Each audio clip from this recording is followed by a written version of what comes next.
tudo bem? Bem-vindo e bem-vinda a mais um programa nosso consultório de família. Desejo a você muita paz, muitas alegrias e se as adversidades baterem à porta, seja forte, corajoso e corajosa. Aliás, precisamos ter muita coragem. Eu creio plenamente de que a fé em Deus nos faz corajosos. O temor é natural. O temor, porém, devemos ter ousadia e confiança de que podemos seguir seguindo a voz de Deus que diz: prossiga, vá adiante. E aí nós vamos enfrentando os nossos temores naturais e nos apoderando de uma força sobrenatural, vencendo um passo após outro. E assim nós poderemos um dia desses olhar para trás e dizer quantas coisas foram vencidas. Vencemos quando podíamos ter desistido, mas não desistimos porque confiamos. Vencemos quando enfrentamos os nossos próprios medos, os nossos próprios assombros. E assim nós vamos, ainda que chorando, ainda que com dificuldade, ainda que sentindo vontade de ficar, prosseguimos. Porque ouvimos uma voz de comando, tem a palavra segura de Deus que diz: não temas, eu serei contigo. Portanto, não temas. Se ouves a voz de Deus dizer a você hoje: não temas, eu sou o teu Deus, eu estou contigo, quer andes pelo vale da sombra da morte, quer andes pelo fogo ou pelas águas, eu serei contigo. Se essa palavra calar no seu coração, fique tranquilo, tranquila. É Deus falando a você. Vá com calma, assegurando-se que a mão dele está sobre você, que o cuidado dele está sobre você e que teremos grandes vitórias. Não significa que não cairemos. Não significa nada disso, significa apenas que prosseguiremos e Ele nos dará vitória. Seja bem-vindo a mais um programa aqui com a gente, confiadamente, com muita coragem. Eu quero desejar essa palavra de ânimo para você, de força, fé e coragem. E o nosso tema de hoje é um tema muito importante, muito necessário para todos nós, porque todos nós precisamos experimentar dele. Mas especialmente hoje nós vamos focar sobre o perdão, que é essa coisa de grande importância que eu considero para a nossa conversa de hoje. Nós vamos especialmente tratar desse tema pensando nos últimos dias de vida de alguém. Qual é a importância de ter olhado para a vida, ter feito uma recapitulação da vida, ver que passou, que viveu, que experimentou, que sofreu ou fez sofrer e agora, nos últimos dias, nas últimas horas de vida, vai encarar a decisão perdoar ou não perdoar, perdoar-se ou não perdoar-se. E em torno disso, nós vamos receber hoje uma convidada que já esteve comigo outro dia, está lançando ou já lançou um livro que tem como primeiro foco, primeiro ponto, ajudar a nós com relação a esse assombro que temos a respeito dos últimos dias de vida. Ela vem aqui conosco mais uma vez. Tércia, tudo bem, Tércia Soares? Bem-vinda, muito bom tê-la aqui mais uma vez. Muito obrigada por me receber. Tércia é enfermeira, tem só 40 anos de experiência como enfermeira e entre tantas especialidades, tem mestrado em teologia, mas entre tudo que ela estudou, seguiu uma linha muito, de um trabalho muito delicado, que é referente aos cuidados dos últimos dias de vida, o fim da vida, vamos dizer assim. Tércia, como dissemos no outro programa, diz pra gente outra vez o significado do teu trabalho, por que você escolheu e o que isso traz de retorno prático. Olha, por muitos anos já, como você falou, eu trabalho como enfermeira e eu sempre tive uma paixão por UTI. Então, UTI é um lugar maravilhoso, porque recupera muitas pessoas. Mas, infelizmente, o UTI também faz com que a gente veja muitas pessoas morrendo. E todo o drama que toda a família sofre com aquelas situações, especialmente se é morte súbita, se a pessoa é pega de surpresa, às vezes não tem tempo para lidar com tanta informação, com tanta decisão importante, naquele momento de extremo estresse. Então, pensando nisso, eu pensei em escrever esse livro, que fala sobre quais são essas decisões tão importantes que a gente tem que tomar. E para não ficar aquele estresse todo no final, que a gente nunca sabe quando vai ser o final, o que eu posso decidir hoje? Então, eu queria ajudar as pessoas a pensarem sobre isso. É claro que não é um assunto super interessante de a pessoa querer sair e bater um papo sobre isso, mas isso não tira a necessidade do assunto. Então, eu achei que era de vital importância, assim, para as pessoas conhecerem um pouco mais sobre qual que é a dinâmica dentro de um hospital quando você entra. Do paciente que vai do pronto-socorro para a UTI, o que acontece naquela transição? Quais são as coisas que os médicos vão pedir para você decidir, dependendo, claro, do diagnóstico? Porque a pessoa é bombardeada e realmente não sabe o que fazer. Então, o tempo que as pessoas precisam para assimilar tudo que está acontecendo é o mesmo tempo que o paciente passa sofrendo a mais ou a menos, entendeu? Então, não tem um outro tempo diferente. Então, eu como enfermeira observo por esses dois ângulos. Então, acho que se as pessoas saudáveis como você e eu, se a gente tomar certas decisões agora, a gente vai facilitar. Para quando um dia, se a gente tiver um mal súbito ou alguma coisa, não, nossos filhos vão saber, não, a minha mãe nunca quis ficar assim num respirador artificial por tempo indeterminado, entendeu? Nesse sentido é que eu resolvi escrever. Eu acredito que essa tomada de decisões se aplica a tudo na vida. É verdade. Porque não as tomaríamos para o fim dela. Exato. Então, eu convido você para o nosso papo aqui, querendo fazer alguma pergunta, trazer alguma questão. Ainda que não possamos dizer a você a resposta de cada uma dessas questões trazidas ao longo do programa, nós daremos uma atenção a você, porque é importante ter a sua companhia e dar atenção ao que você diz, ao que você queira compartilhar com a gente. A nossa página, facebook.com/consultoriodefamilia.nt, consultoriodefamilia.nt. E convido você a se inscrever no nosso canal no YouTube e, inclusive, saber da primeira parte dessa nossa conversa, quando falamos mais a respeito de decisões. Mas hoje o tema principal é perdão. Tessia, o que dizer sobre perdão? Qual foi a linguagem que você usou para explicar sobre o perdão e qual o significado dele, especialmente no fim da vida? Hoje pode parecer assim, uma briga aqui, uma mágoa acolá, um ressentimento grave ou não, mas cada um é que tem a sua medida de mágoa, de ressentimento, e aí lida com a questão do não perdão como, quem sabe um dia ou nunca, mas as coisas são diferentes nos últimos dias de vida, né? As coisas são diferentes, principalmente porque ninguém sabe quando que é o último dia de vida, né? Então, eu acho que tempo, para mim, tem uma conotação de urgência. Acho que é porque eu já vejo tanta gente sofrendo para querer ter mais tempo, né? Para fazer alguma coisa que não conseguiu realizar. Mais tempo para redimensionar a vida. Então, tempo e perdão, elas seguem muito juntas. Eu acho que se nós pensássemos em perdão barra tempo, a gente não ia deixar para amanhã tanta coisa que a gente precisa resolver agora. E a gente teria uma vida mais leve. Então, no livro, eu cito exemplos de interações que eu tive com pacientes e me veio à mente agora uma senhora, eu até relato, que ela estava cansada já de viver. Ela tinha câncer em fase final, ela estava com uma pneumonia, ela mal conseguia respirar. Mas ela estava cansada de viver. E ela queria morrer naturalmente, ela não queria respiradores, ela não queria mais nada, ela já tinha ultrapassado essa vontade, né, de querer fazer tudo para cura. E aí ela me pediu, você pode me ajudar a morrer? Foi a única paciente de 40 anos que me fez uma pergunta tão clara, eu fiquei chocada, porque no hospital que eu trabalho, eu sou a coordenadora para assuntos relacionados ao fim da vida. Mas eu nunca tinha sido abordada dessa maneira. Com esse pedido. E aí conversamos sobre isso, é claro que a gente não faz isso, né? Mas cheguei a um ponto de que ela tinha uma necessidade de perdoar um irmão, que ela já não falava há tanto tempo. E foi interessante porque ela disse, não, mas ele parou de falar comigo.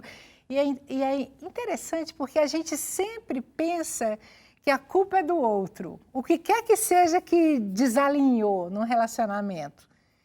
E eu disse para ela, querida, você quer morrer? Ela disse, quero. Eu disse, você precisa morrer em paz. Não importa quem teve culpa, não importa se foi ele ou quem quer que seja que foi. O perdão só depende de você, não depende nem da presença dele.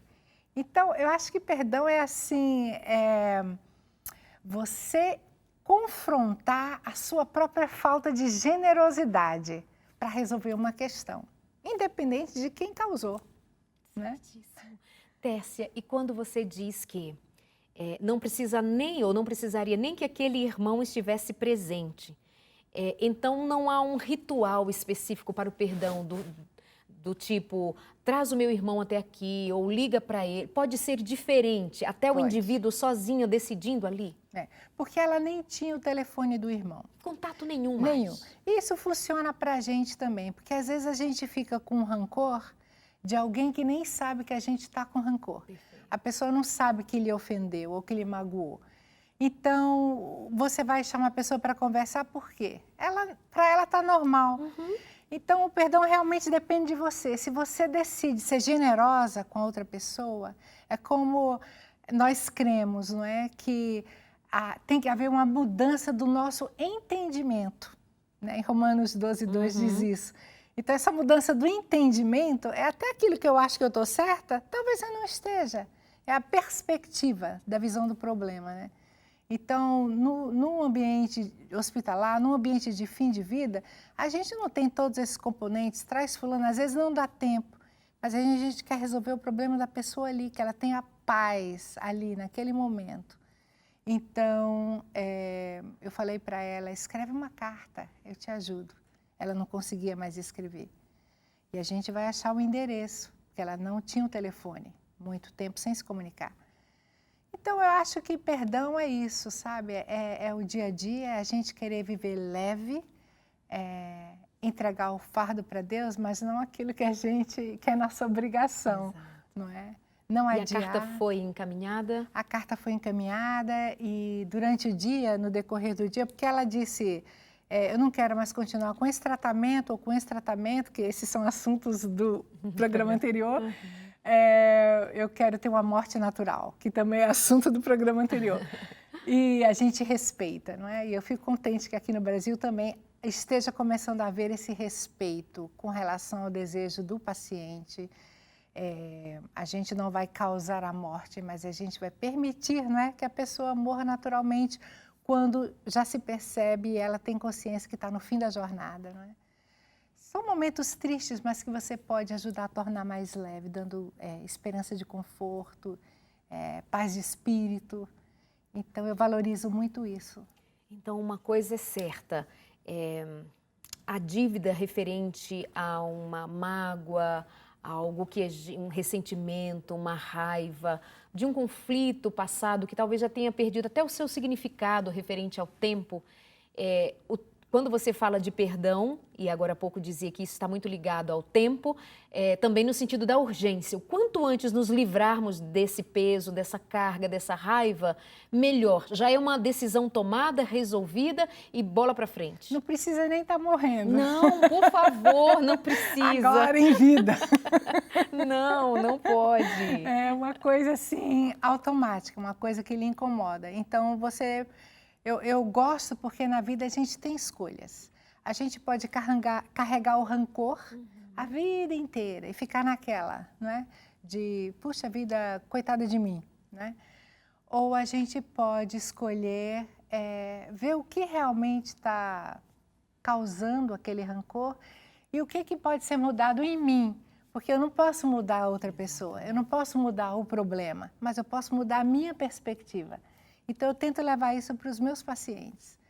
Então, muitas vezes a gente fala, não, o fulano ficou de frente para cicrano, e ele pediu perdão, o outro disse que perdoava, perdoa, mas não esqueço. Então, eu acho que nem aconteceu. Então, por isso que eu falo para os meus pacientes, não precisa ter uma pessoa física aqui. Isso é um problema que você resolve com você, não é? E Deus se encarrega na generosidade dele. Tendo a oportunidade de estar frente a essa pessoa, tendo essa possibilidade, ok, não tendo, como era o caso dessa moça. E você tem casos em que você viu uma resistência, uma relutância para haver esse perdão e isso foi de que maneira? Da seguinte maneira, eu tento explicar para a pessoa que daquela situação, infelizmente ela não está levando nada. Não tem nenhuma carga, nenhuma bagagem que um paciente meu possa levar daquele momento do fim da vida. Então, eu falo para ele, a paz é uma coisa que ninguém pode roubar da gente. E essa paz está disponível, essa paz de espírito. Mas, Tessia, não tem pessoas que têm uma resistência maior, que têm uma dificuldade muito maior em esquecer, em perdoar? Parece que é dela, da personalidade dela. E eu imagino que o conflito que essa pessoa, que pode ser eu, pode ser você, com o marido, com uma mãe, com um tio, com um vizinho, sei lá quem que passou pela tua vida e deixou uma marca. Eu sei que tem gente ali dizendo, Tessia, eu não estou no fim da vida, mas desde agora eu estou avisando. Não consigo, já tentei, já fiz algum exercício de pensar na possibilidade, mas não dá. Não tem esses indivíduos também? Tem. O problema é que no fim da vida, a pessoa não está lidando só com a questão do perdão. A pessoa está lidando com uma insatisfação porque o tempo dela está acabando. Está lidando com a saudade, né? Porque ela não vai mais participar desse ambiente que ela está acostumada a viver. Ela está lidando em aceitar a realidade. Então, são muitas coisas. Eu não martelo na questão do perdão. Eu tento conversar um pouco para ver o que é que aquela pessoa vai me dizer. E dali eu tenho o meu termômetro para ver aonde aquela pessoa está na jornada. Se para aquela pessoa o mais importante for apenas eu ouvir, eu vou ouvir. Se para aquela pessoa que não é religiosa, mas gostaria de ter um apoio espiritual, eu estou ali. Porque às vezes a gente tem um conceito errado. A gente pensa que porque a pessoa não tem religião, que a gente faz as perguntas na admissão do paciente, né? Que aquela pessoa não tem uma necessidade espiritual. Não é verdade. Todo mundo tem uma necessidade espiritual, porque nós fomos criados com essa necessidade. Então, no fim da vida, as pessoas querem que as situações façam sentido. Elas querem redimensionar o pouco de tempo que elas têm. E eu tenho que respeitar esse momento e dar oportunidade e ajudá-las a conversar, compartilhar ou não sobre qualquer questão. Então, quando eu vejo que a pessoa está em conflito, mas não quer explorar, verbalizar, eu ofereço se ela gostaria de ver um líder espiritual que ela gostaria. Ou se a pessoa é taxativa, que não quer, eu pergunto se ela se incomodaria que eu fizesse uma oração. Entendeu? Então você atua ali meio que como uma capelã, né? Tem esse trato assim de... Mas no fim da vida a gente tem que ser tudo. Eu costumo dizer que a UTI é o consultório do terapeuta, é a capela do hospital, é a sala de visita daquela família. Entendeu? Então, a gente desenvolveu lá no hospital um trabalho que, às vezes, pessoas querem morrer em casa, mas a gente transforma o máximo possível aquele quarto como se fosse uma sala de casa, quando a pessoa está no fim da vida. E aí é lindo, porque não tem limite de visitantes, fica todo mundo sentado e a gente providencia um carrinho de coisas de conforto, né? Snacks, cookies, americano gosta muito de cookie e tudo mais. E fica um momento menos tenso. Menos tenso. A Tércia, ela trabalha e mora há muitos anos nos Estados Unidos e trabalha, e nós sabemos que há uma certa diferença entre a saúde nos Estados Unidos e a saúde aqui, mas a necessidade, a importância de um acompanhamento, inclusive a presença de excelentes profissionais que têm essa preocupação, que têm esse cuidado com o paciente em fase terminal, e então por isso ela se refere ao modo como lida nesses momentos lá nos Estados Unidos, no estado da Virgínia, né, no hospital que você trabalha. Inova Loudoun Hospital. É um hospital que faz parte de uma corporação de 5 hospitais que mais ou menos dominam a saúde no norte da Virgínia. E é ali que você trabalha. É ali que eu trabalho. Há alguns anos. Eu quero agradecer a você pela companhia, viu? Deixe o seu comentário, faça o seu questionamento, se tem alguma história que você queira compartilhar, facebook.com/consultoriodefamilia.nt. Eu falava agora a respeito de pessoas que têm dificuldades para perdoar e todos nós, de alguma forma, temos. Alguns dizem ter uma facilidade. Não, eu logo esqueço. Mas quando você é magoado, quando você é tocado profundamente, não é tão simples assim. Mas uma coisa é eu ter a ideia, ainda que inócua de que a minha vida vai durar para sempre ou por muitos anos e que está tudo resolvido. Outra coisa é você estar no fim da vida e ver que as suas escolhas, que a sua história, que, como você bem disse, precisa alguma coisa ali fazer sentido. Então é muito, muito diferente. Tércia, quando eu digo que você também atua ali como capelã, porque nós que estamos bem numa situação que o outro está mal, também queremos oferecer uma oportunidade de, quem sabe, interagir ali com aquela vida para que esse fim de vida faça de todo mais sentido ainda, com uma despedida. Como que normalmente se dão os momentos de despedida? De maneiras diferentes, dependendo da situação do paciente. O que eu acho importante, já que você há pouco falou, né, que mais ou menos às vezes eu atuo como capelã, eu acho que o mais importante no fim da vida é a gente chegar ao paciente no ponto onde ele está. Porque eu tenho visto muitos capelões de denominações diferentes que eles estão prontos para falar aquilo que eles acreditam e dar aquela palavra de esperança, mas não é o momento daquela pessoa.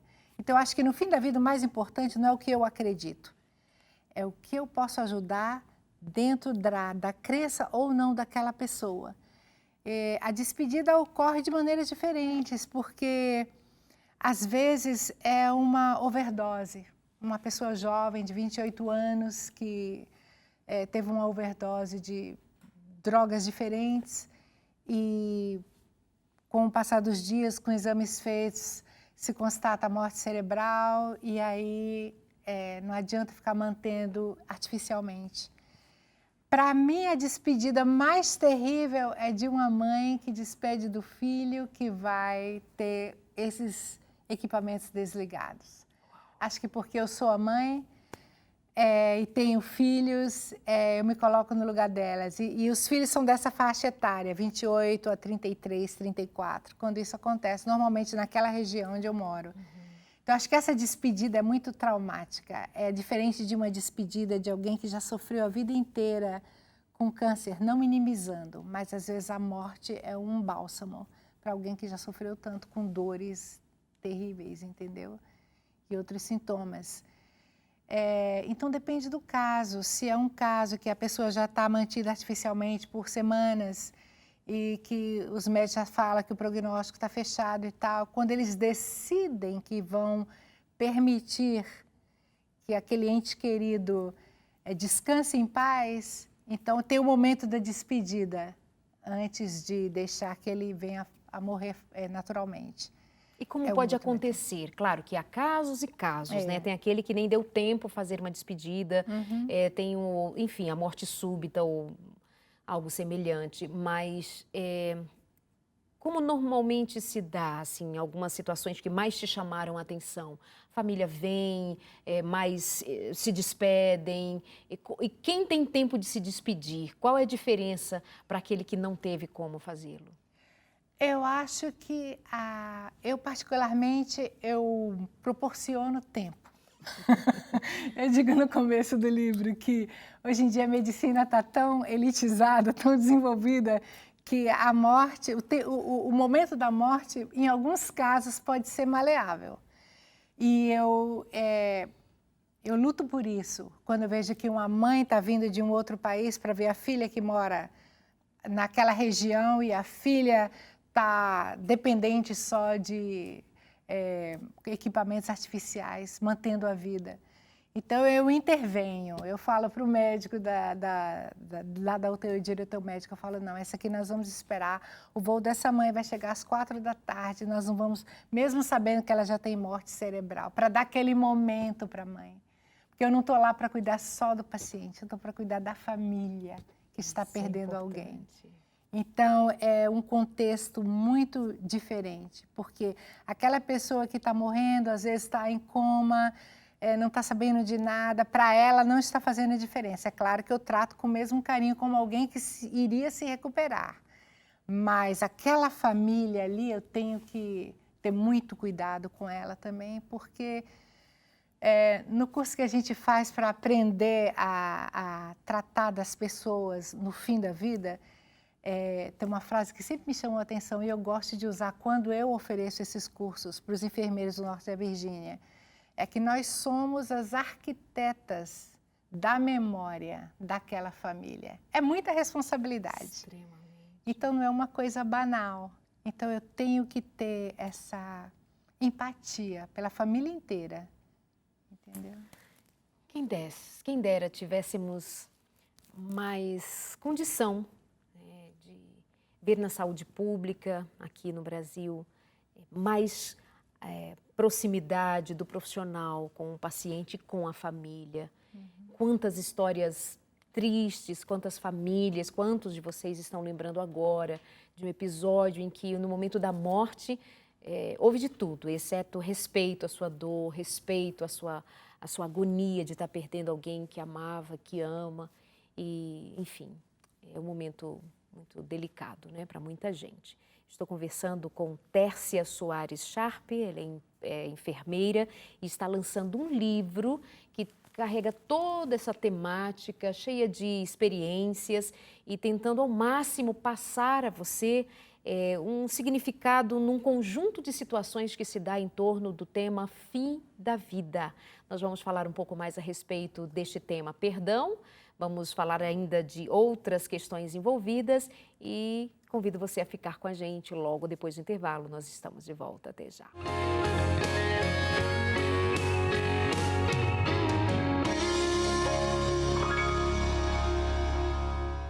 Obrigada por você estar aqui com a gente no nosso consultório. Muito obrigada por sua companhia tão gostosa, viu? Hoje nós estamos falando de um tema que é delicado, mas necessário, importante. E a minha convidada é enfermeira e agora é escritora também, pois todo o conhecimento, toda uma experiência de 40 anos como enfermeira, com especialidade nos momentos finais da vida, dos cuidados em fase terminal dos pacientes com as mais diferentes doenças, em momentos tristes, mas vista por um ângulo muito delicado e importante de ser observado, o quanto é importante pensar sim no fim da vida para tomarmos decisões hoje. A última palavra, ou última palavra é o tema do seu livro. Como chegou a este título? Porque ele determina o que você quis dizer do primeiro ao último capítulo? Eu acho que num ambiente de hospital, quando a pessoa está nos últimos dias ou vivendo os seus últimos momentos, aquela pessoa não tem muita escolha, né? Ou é assim, fisicamente não tem condições de escolher, ou se a pessoa está consciente, às vezes a família, e a pessoa quer ter uma morte natural, por exemplo, a família acha que aquela pessoa está deprimida, então não tem condições de decidir. Então, coitada daquela pessoa consciente, não pode decidir sobre a própria vida, porque tem toda um contexto familiar, uma dinâmica familiar que varia.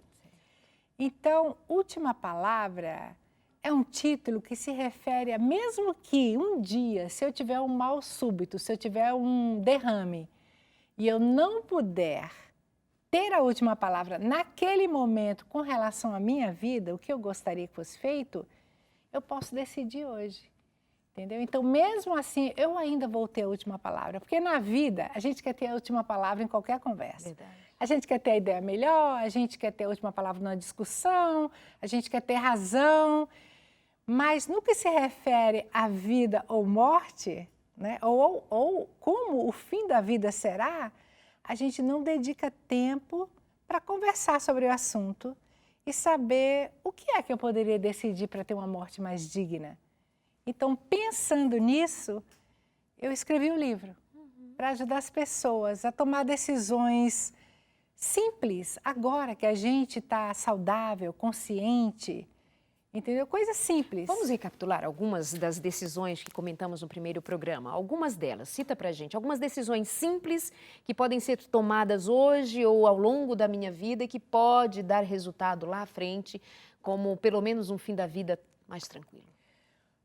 A mais simples de todas é, por exemplo, se eu decido que num eventual caso, se meu coração parar e se eu parar de respirar, se eu vou querer ser ressuscitada ou não. É um direito do cidadão, mesmo aqui no Brasil. Eu vim lendo uma matéria que tem, eu até cito no meu livro também, que é um direito do cidadão, ele tem esse direito, mas as pessoas não sabem que tem esse direito porque por muitos anos os profissionais de saúde decidiam pelo paciente, né? Então, por exemplo, é claro que eu hoje, uma pessoa saudável, eu não tenho nenhuma doença, não tomo nenhum comprimido a não ser vitamina, graças a Deus. Se hoje meu coração parar aqui e eu parar de respirar, por favor, chama a ambulância. Eu quero massagem, eu quero choque, eu quero medicação, eu quero tubo na minha boca, eu quero tudo, entendeu? Mas, se eu tenho, vamos dizer assim, não estou desmerecendo nenhuma faixa etária, Claro. mas vamos dizer assim que eu tenho 99 anos, eu não consigo comer sozinha porque eu tive um derrame. Então, eu já estou com uma sonda, que essa sonda precisa ser trocada. Se eu já tenho outros problemas, tenho um problema cardíaco, eu já coloquei 3 pontes, ou já tenho uns 5 stents, né, que é a abertura das coronárias. E eu já tenho assim, uma história médica muito prolongada. Se eu estiver nessa situação, eu não quero que a minha vida seja prolongada. Vamos dizer, eu chego no pronto-socorro com 99 anos, estou morando na casa do meu filho, espero que não. E aí eu tenho uma pneumonia por aspiração. Não consigo aspirar minha saliva, aquela saliva contaminada, foi para o pulmão, desenvolveu a pneumonia. Para curar dessa pneumonia, eles vão querer me colocar, por exemplo, num respirador artificial e tratar meu pulmão com os antibióticos e tal. Então, nessa situação, eu posso decidir hoje, dia 13 de setembro, que se eu estiver nessa situação, já com uma doença degenerativa ou com uma história médica já bem comprometida, não me coloque no respirador artificial. Se alguém da minha família me levar para o pronto-socorro, aliás, eu nem ia querer ir para o pronto-socorro, eu ia querer que chamasse os cuidados paliativos, que esse foi o assunto da outra palestra que nós tivemos aqui, da outra entrevista. Então, isso é uma coisa simples. Eu quero ser ressuscitada ou não? Nessa condição, nessa condição, nessa condição. Não é complicado, entendeu? Então, essa é a primeira coisa que alguém pergunta quando chega no pronto-socorro. Você tem definido, dependendo do caso, né? Se é um jovem, vão fazer tudo.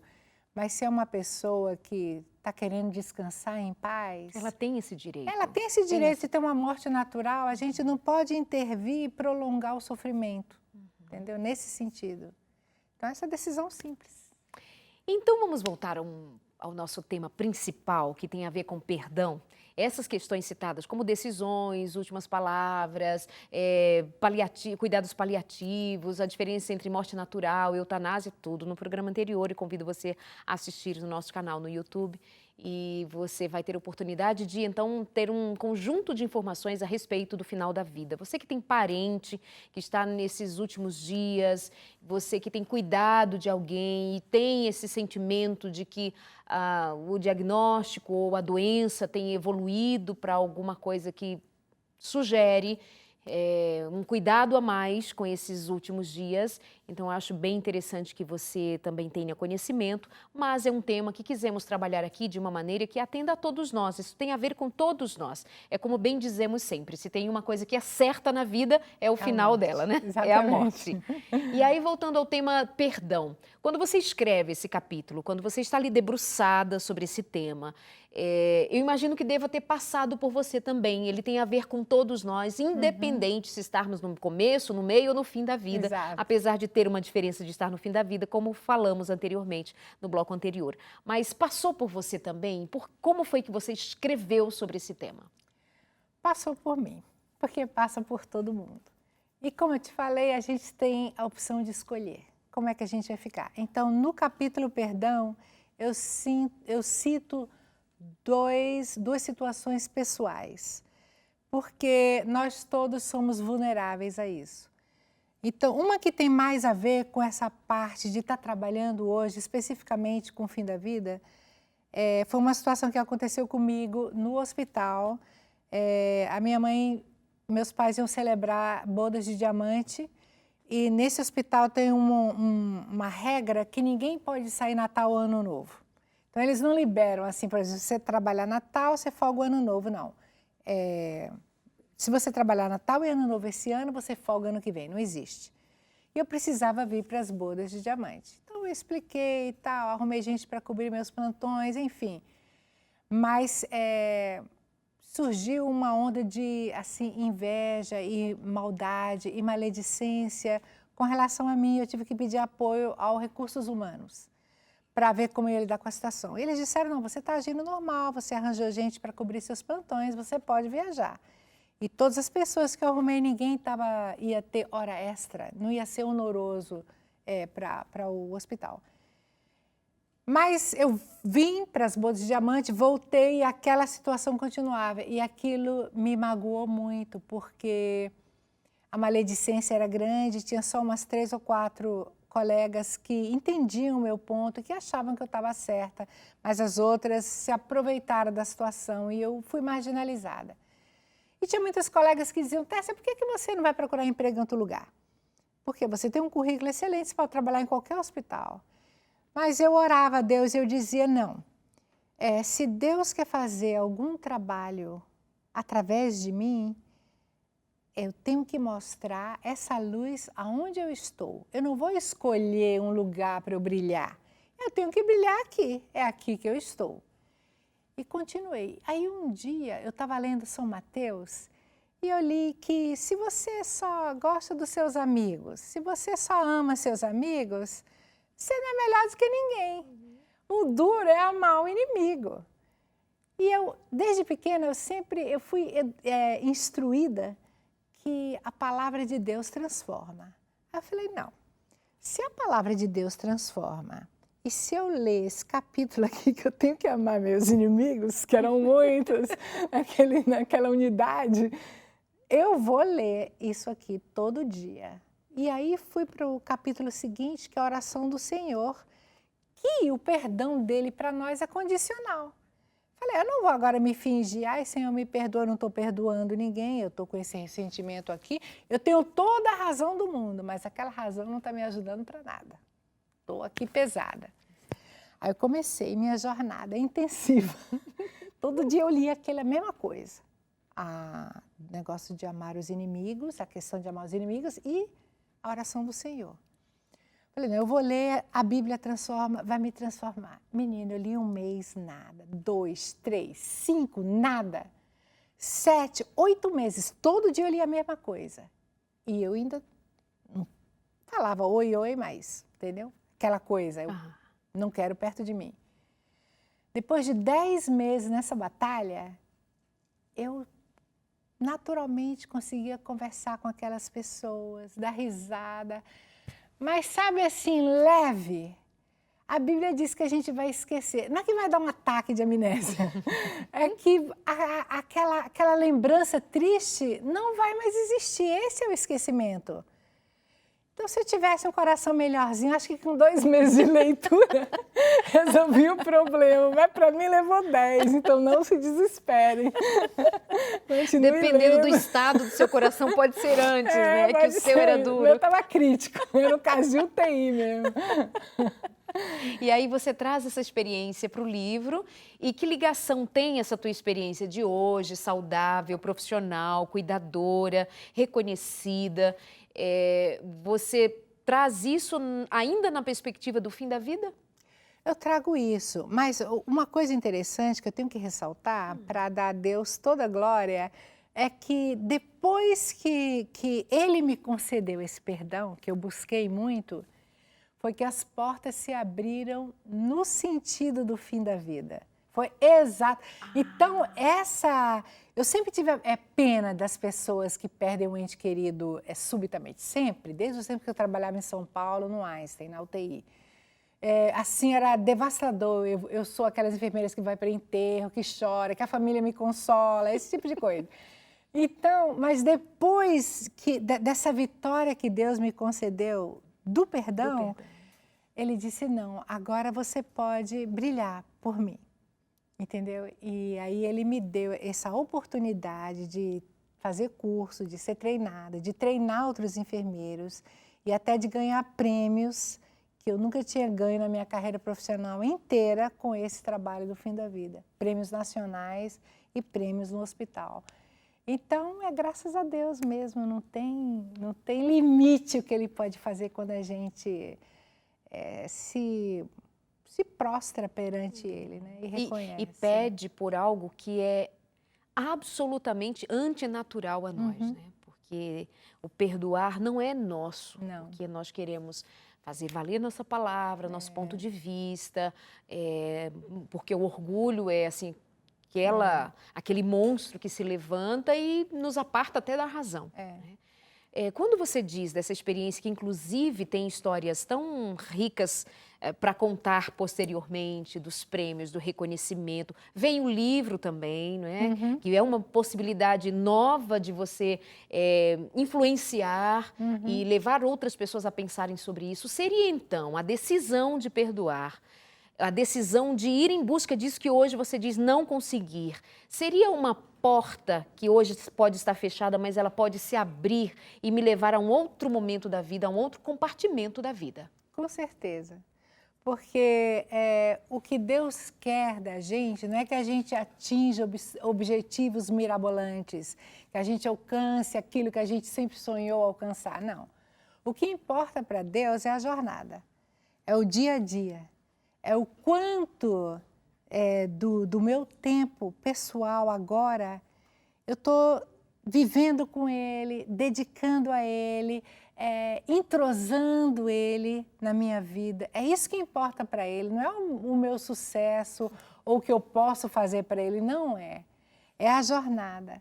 E nessa jornada, eu fui a maior beneficiada, porque Ele me tornou mais leve. E aí é o momento que você está pronta para ser usada. Tércia, teve um momento em que você chamou as meninas do setor, as suas colegas, e conversou com elas, alguma coisa do gênero, ou não foi necessário?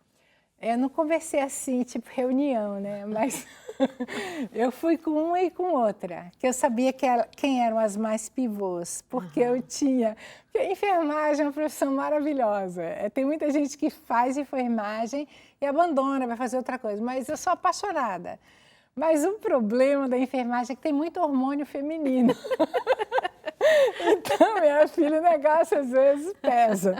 Mas com uma ou com outra eu fui a elas e eu disse, por que você falou isso de mim? Por que você tem tanta necessidade de falar coisas que não são verdade? O que é que eu fiz para você?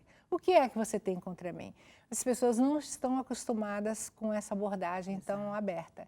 Então, elas se chocaram, algumas se desculparam, outras negaram, mas eu não fiz... Mas você já estava resolvida? Eu você já estava bem? Não, mas eu falei enquanto eu não estava bem, porque quando você está bem, você está em paz. Nem pergunta. Não, não importa, é Deus que está cuidando de tudo, entendeu? Eu falei enquanto eu não estava ali totalmente convertida na minha missão, entendeu? E é muito gratificante, sabe? Assim...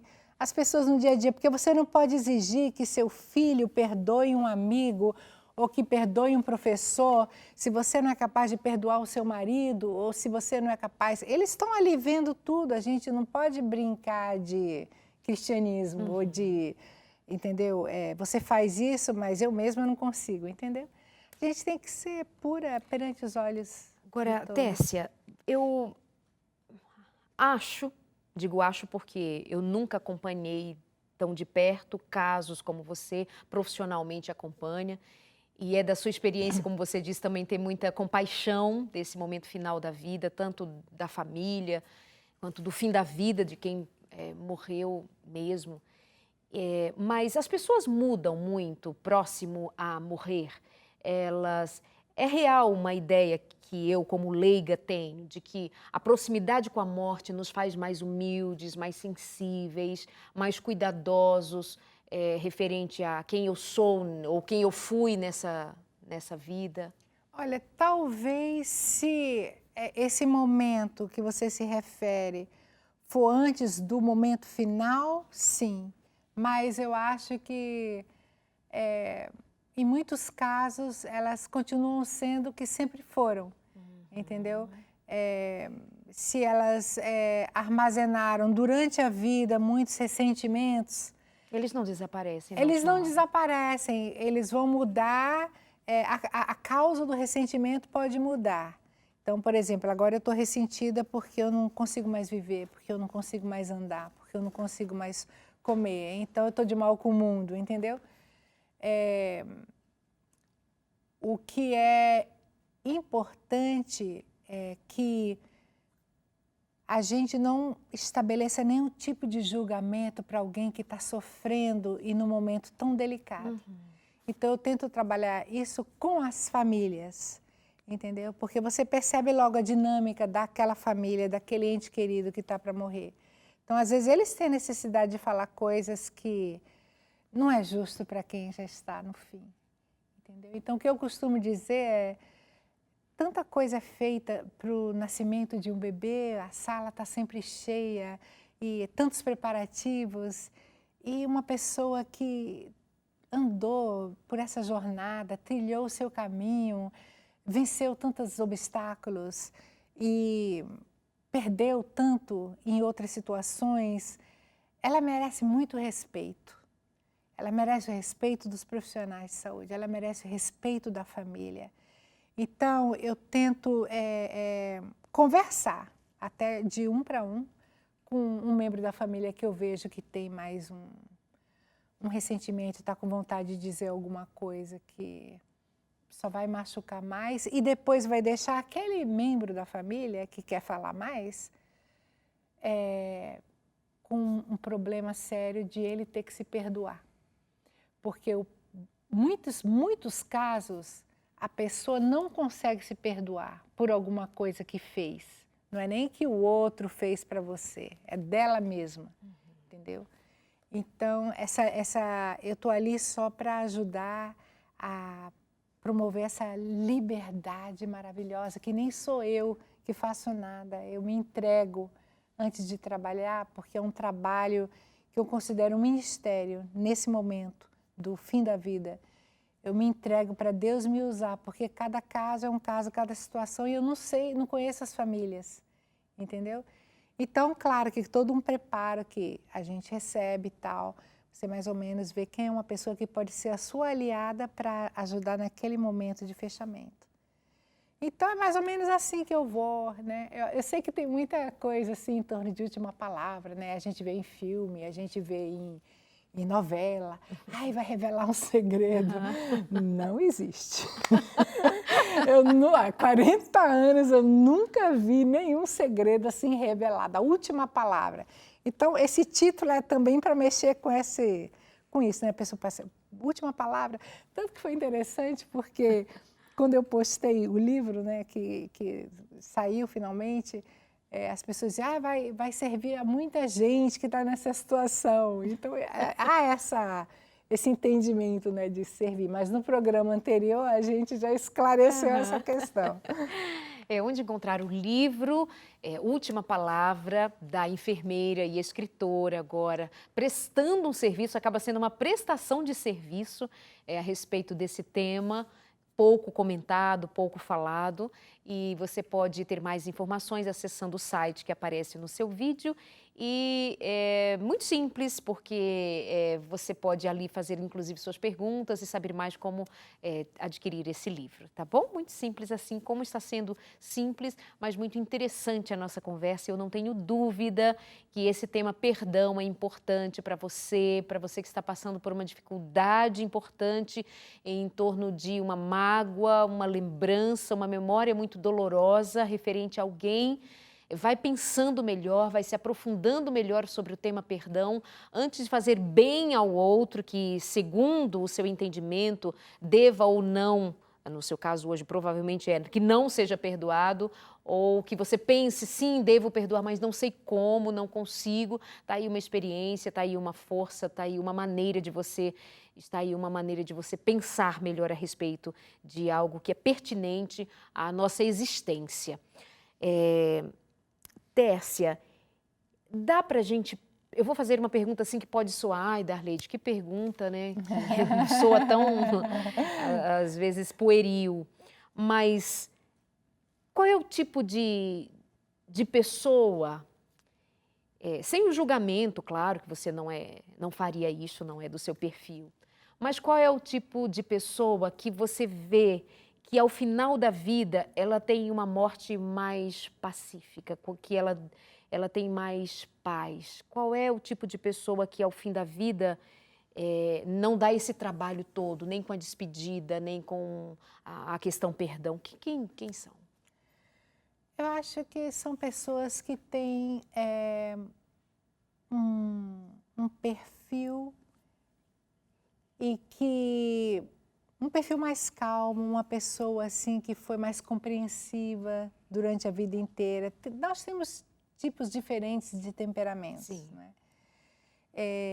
Eu acho que quando a doença é prolongada, a pessoa tem mais tempo para fazer essa transição da revolta do diagnóstico, de um prognóstico ruim, para até o momento em que ela vê que ela está definhando. Então, essa pessoa tem mais tempo. Quando é uma coisa súbita que você jamais gostaria de estar tetraplégico, sem movimentar nada, mas a sua cabeça está funcionando, essa pessoa vai ter bastante tempo, mas foi uma retirada, foi como se fosse roubado muitas das suas habilidades, praticamente todas, de independência. Então, é como se a pessoa tem os 4 membros, mas foi amputado. Então, eu acho que assim como na nossa vida nós lidamos com perdas, e às vezes a gente lida com perdas tão mal, e a gente nem está no fim da vida ainda. Então, eu acho que essa experiência de trabalhar com pessoas que estão morrendo é muito gratificante, porque elas não deixam de ser elas mesmas só porque estão morrendo. E elas, aos poucos, elas vão entendendo aquele momento. Então, tem muita morte pacífica, tem muita morte que é um descanso, tem muita morte que eles se preparam, que as mães se preparam, que fazem álbum de fotografia para o filho ver depois, que fazem aquelas mantas para deixar para o filho ou para o neto, porque a filha está grávida, entendeu? Tem muita história calma, tem muita história que eles conseguem fechar esse ciclo da vida, né? Porque a morte é parte da vida, a gente não quer que seja, mas é. E a gente tem muita dificuldade em falar em morrer, né? A gente tem muita dificuldade, a gente tem aversão à ideia de morte, pelo menos a maioria de nós. Mas eu acredito que um encontro como esses aqui, ouvir você e ler o seu livro especialmente, vai fazer um despertar de consciência e que não tem a ver somente com o fim da vida, é assim que eu entendo, com não, morrer depois, vou ver o que, depois eu vejo o que faço. Tem a ver com um planejamento e uma valorização da minha existência. Exatamente. Uma valorização de que eu existo, que como toda história, seja ela bonita ou não bonita, mais ou menos bonita, mais sofrida ou não, mas ela teve um começo, ela deva ter um meio, uma continuidade e um final. E que eu tenho responsabilidade com esse final também. Que eu tenho responsabilidade com as minhas pequenas decisões hoje, como eu respeito a mim mesma, a quem está à minha volta, se eu estou lidando com um pai, uma mãe, um filho, com um ente querido, uma pessoa com quem que está sob a minha responsabilidade ou não, eu estou tendo um contato ali, de alguma forma que eu tenha responsabilidade com a existência, com a vida humana e com essa capacidade que nós temos de sermos responsáveis por tudo, a partir de todas as decisões, sejam elas pequenas e grandes, e especialmente uma responsabilidade com a vida diante do Criador, aquele que nos deu a vida. Então, eu acho importante fazer, essa é uma reflexão minha, que você faça a sua também. Tessia, muito obrigada por ter vindo, primeiro por ter posto um conjunto de aprendizagem que é tão seu, que é da sua experiência, de uma maneira que possa ser uma forma de compartilhar e aproveitada por todos nós para lidarmos com esse tema. Muito obrigada, que Deus abençoe a você, Prazer viu? foi meu, obrigada. Deus abençoe. Visite o site da Tessia, que aparece aí no seu vídeo, entre em contato. Por hoje, muito obrigada por sua companhia, que Deus te abençoe, que Deus dando a você essa oportunidade de reflexão, de aprendizado, de crescimento seja aproveitado por você. Quero, no finalzinho do programa, oferecer a revista Fique Leve. Está aqui comigo, olha, Fique Leve. Já dediquei tantas vezes a você esse momento de oferecer a revista Fique Leve, que na verdade é um conjunto também de experiências, de aprendizado, de informação que a Novo Tempo preparou para você e é um presente nosso. Entra no nosso site, novotempo.com/consultório de família e você vai ter a oportunidade de preencher o formulário eletronicamente e nós vamos enviar para você, para sua casa, ou pode pedir por telefone, também aparece no seu vídeo e nós vamos te mandar. Do que se trata a revista Fique Leve? É mais uma forma de ajudar a você a pensar, cuidar e agir com responsabilidade, cuidado com a sua própria vida, com a sua própria existência. Tem a ver com qualidade de vida física, mental e espiritual. Fique leve a nossa dica também no programa de hoje, além do livro da Tércia, claro, que você vai ter mais ou informações a respeito acessando o site, tá bom? Muito obrigada. Nome do livro, A Última ou Última Palavra. Última palavra de hoje é de gratidão. Muito obrigada, muito obrigada. A gente se encontra aqui na semana que vem para mais um consultório de família. Um beijo para você, um grande abraço e a vida tá aí para a gente dar conta dela para o Criador. Beijo, até a próxima.